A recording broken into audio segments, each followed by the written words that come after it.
বিক্ষুব্ধ জনতার সেখানে একটা ক্ষোভের বহিঃপ্রকাশ আমরা দেখেছি। আমরা যখন লক্ষ্য করছি এটাকে কেন্দ্র করে আরো নৈরাজ্য তৈরি হতে পারে, আরো উস্কানি তৈরি হতে পারে, সেজন্য আমরা বলেছিলাম যে দায়িত্বশীল নাগরিকের জায়গা থেকে প্রকাশ্যে ভায়োলেন্সকে আমি উৎসাহিত করতে পারি না, প্রকাশ্যে সংঘাতকে আমি সমর্থন করতে পারি না, সহিংসতাকে আমরা সমর্থন করতে পারি না। আজকে এক জায়গায় আগুন লাগবে, সেই আগুন অন্য জায়গায় এসে পড়বে না। সেই আগুনটা যে আমার ঘরেও আসতে পারে সেটা কি সংশয় নাই?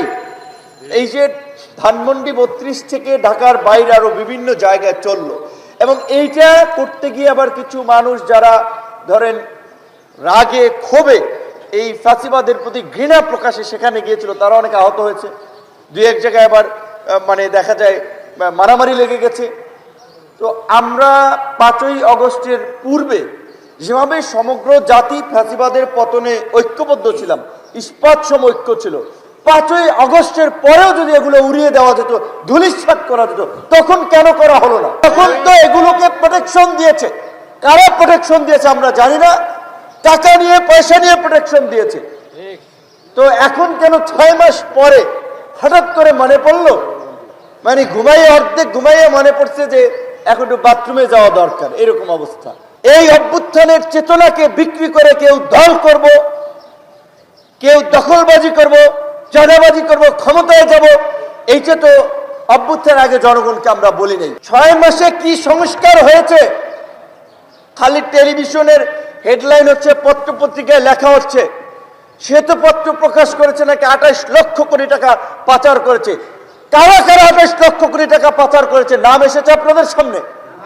কারা কারা ব্যাংক থেকে, এই যে গত কয়েক বছরে ব্যাংক, শেয়ার বাজার, বিভিন্ন প্রতিষ্ঠান থেকে লক্ষ লক্ষ কোটি টাকা পাচার করেছে, দেশের বাইরে নিয়ে গেছে, কয়েকজনের নাম এসেছে।